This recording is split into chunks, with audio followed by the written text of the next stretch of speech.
Okay, I'm going to talk about depression a little bit. Now, just full disclosure, I spent enough time uh, depressed in my life to be at least qualified to talk about this on a personal level. But even beyond the personal level, we have basically a psychological model of what depression is, and based on that model, we treat depression accordingly, right? So you could have some event in your life that causes acute depression, and that could be it could be the death of a loved one. It could be maybe work is just getting stressful during a certain time of year or something, or maybe I don't know, maybe your diet's been bad and you haven't been exercising as much as you normally do, and you get depressed, right? This is like these are examples of acute depression. There's some identifiable event, obviously identifiable event, that caused this depression, and it will likely go away if you address that event. So if over time you'll get over the loss of that loved one and you'll move on, or maybe you start eating healthier, you start exercising, and the depression will go away. And then there's other types of depression we could label as the other type of depression we could label as clinical depression. It's perhaps long-term depression, right? And we need to link these acute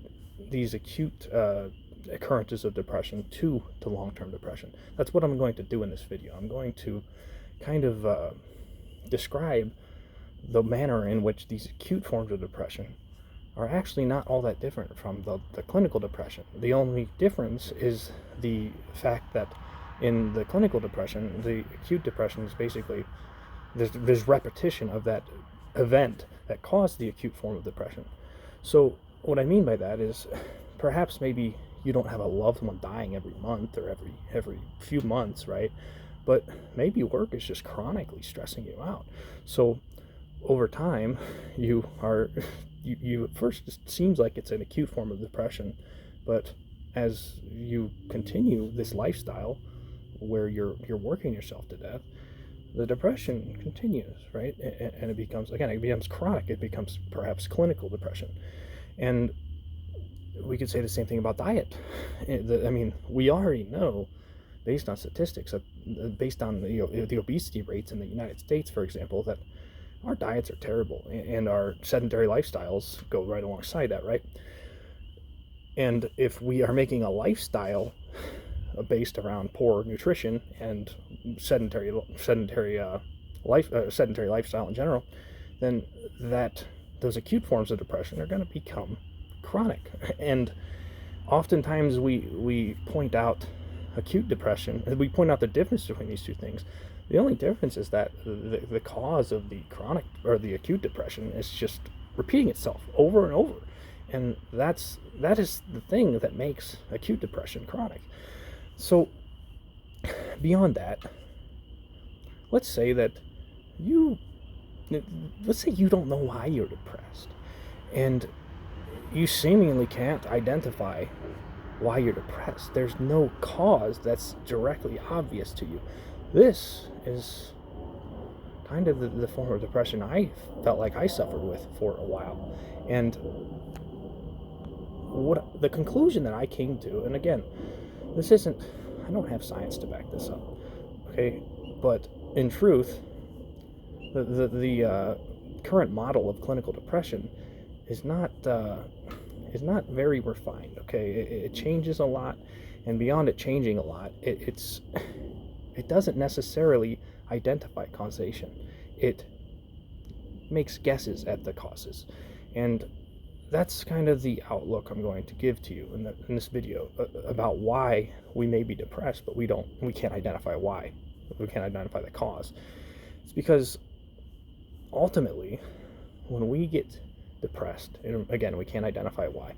Maybe you have your financial world in order. You have I don't know, you have everything in order. Maybe you have a good relationship with your significant other.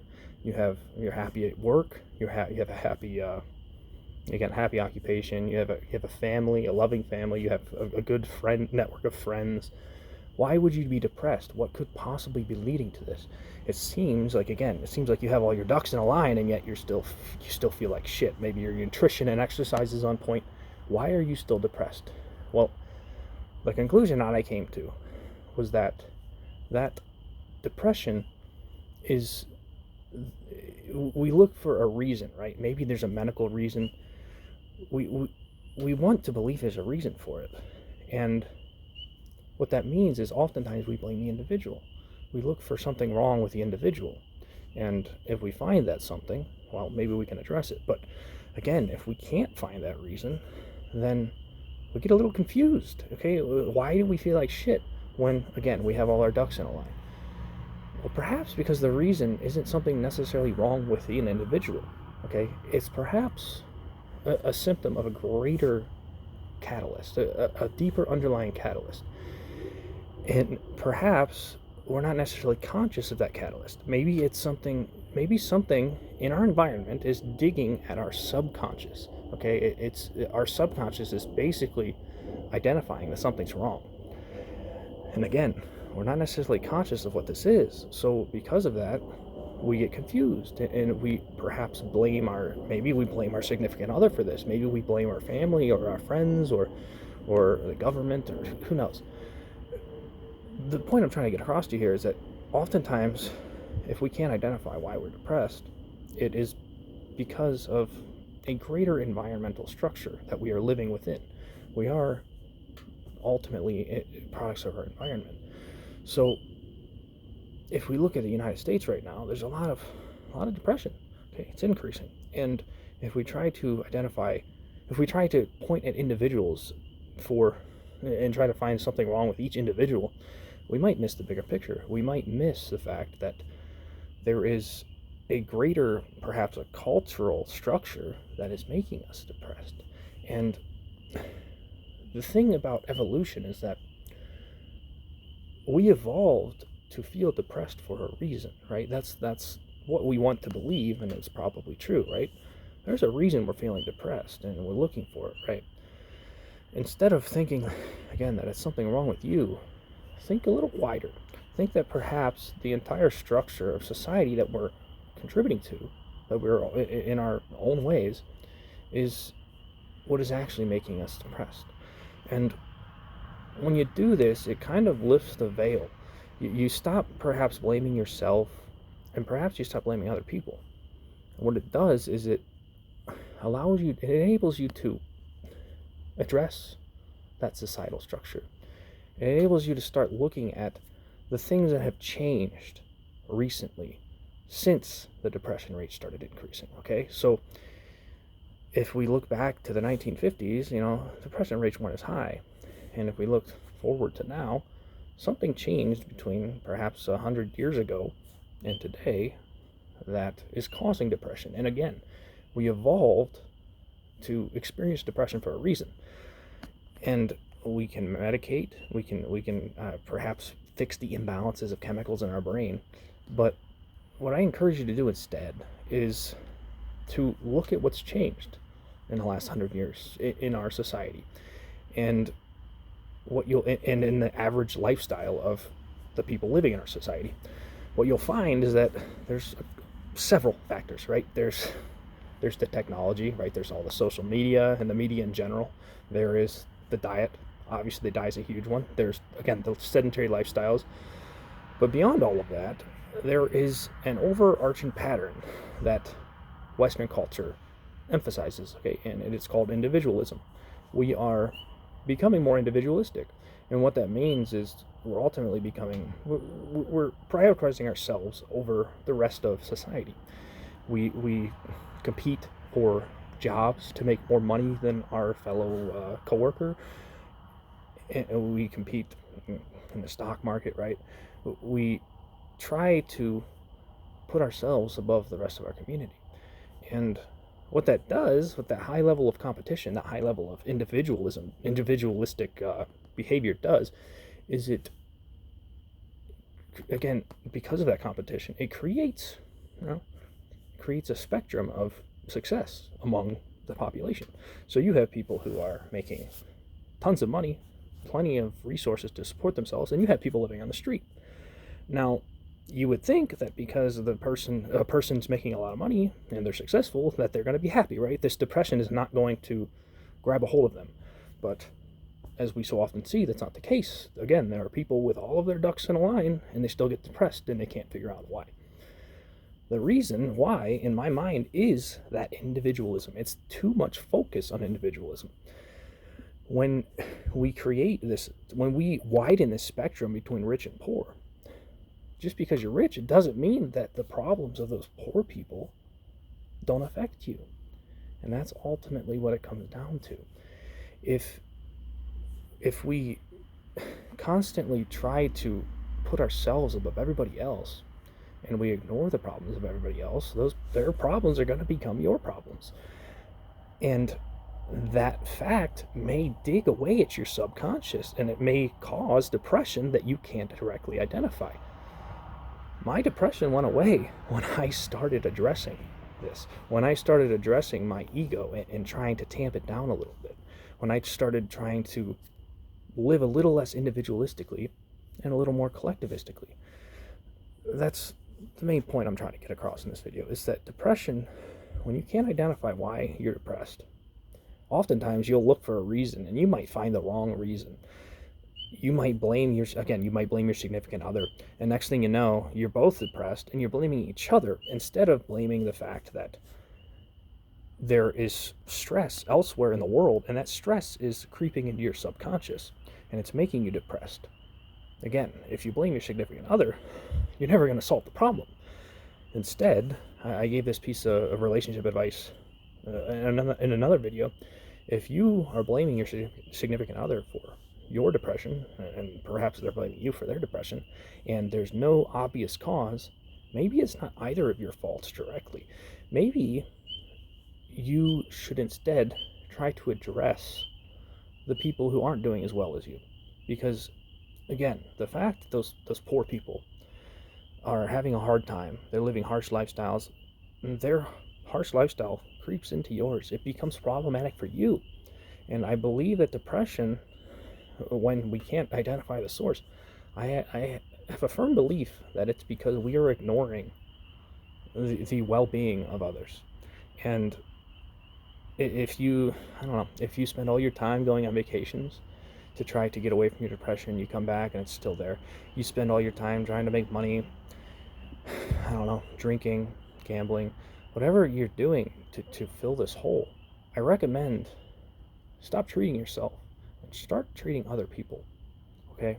And what'll happen is you will gain a sense of control over the chaos in the world. You'll gain a sense of control over the problems that other people place on your subconscious. Again, we might not necessarily be conscious of the fact that the poor man or the down the street is pushing his problems on you, okay? Because maybe he doesn't attack you, maybe he attacks somebody else. But when you read that headline, poor man or illegal immigrant attacks some innocent child or something, when you read that headline, it creates fear in your mind, and that fear ultimately leads to perhaps depression. It creeps into your subconscious and leads to depression.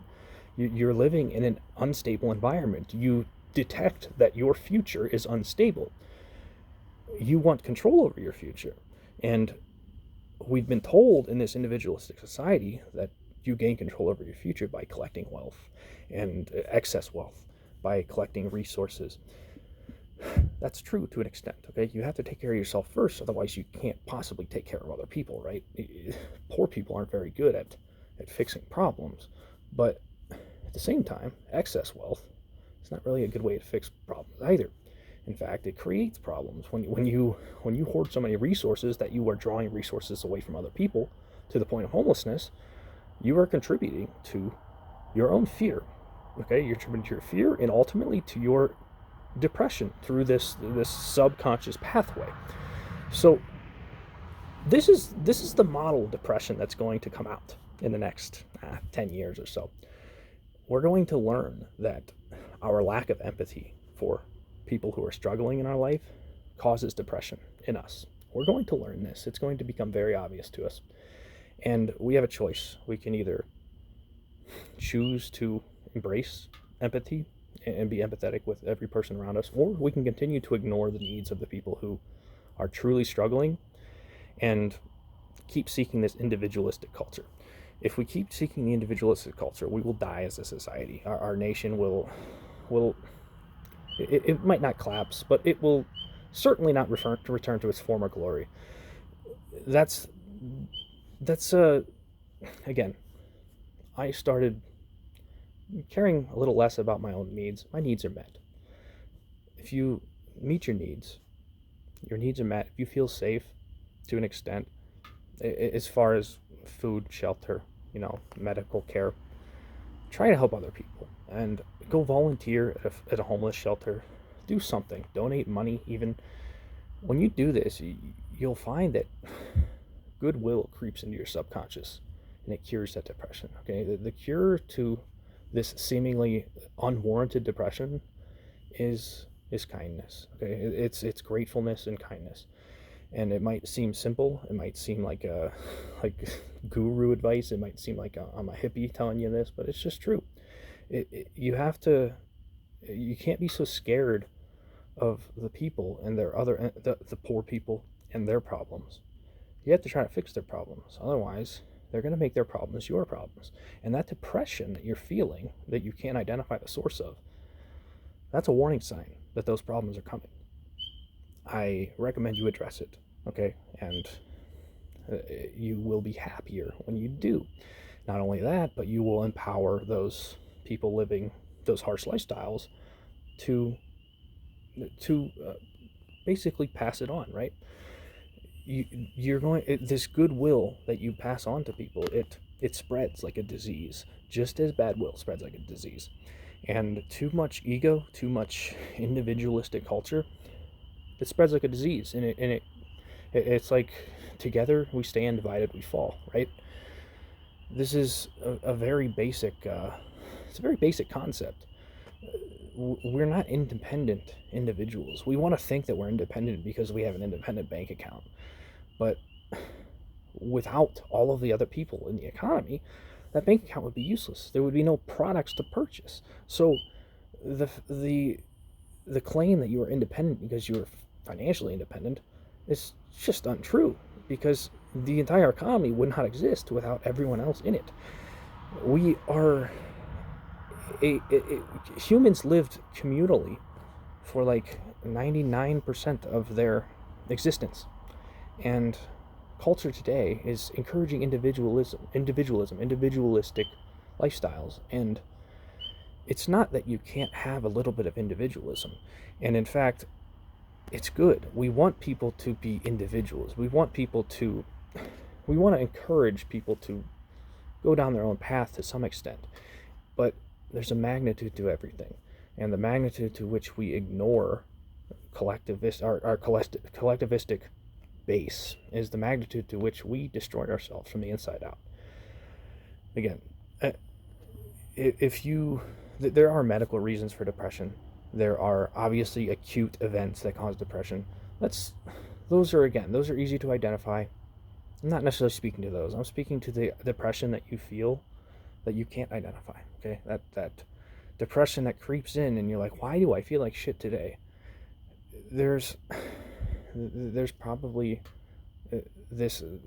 Maybe quantum physics will prove this in the future, but there's probably an energy field of empathy, and when that energy field gets low, well, perhaps your own brain senses that, and if it senses that, it gets you depressed. If there's not enough empathy going around, we get sick. Don't think of depression as a problem. Think of it as a warning sign that you're doing something wrong. Now, again, our culture, our society in general, encourages this individualistic lifestyle. But we can take it, but together the individuals make up the collective. So if you as an individual take the steps to encourage a little more collectivism, you're going to encourage the spreading of that empathy, the spreading of that goodwill, right? And it's like when you do that, again, the person you help they pay it forward, and they pay it forward and pay it forward until before long you have world peace. But on the other hand, if you ignore the empathy, if you refuse to feel any empathy for your fellow human, bad will spreads like a disease just as much. And when bad will gets too high, it turns into violence, and that violence spreads. That violence spreads in the same way that empathy spreads. People pay the violence forward. We don't want to pay violence forward. We want to pay goodwill forward. And when we do that, again, that's how we create world peace.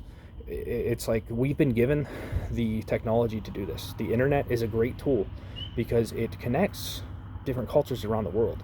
And if we use it correctly, we will highlight our similarities and focus less on the differences, focus less on the things we're fearful of.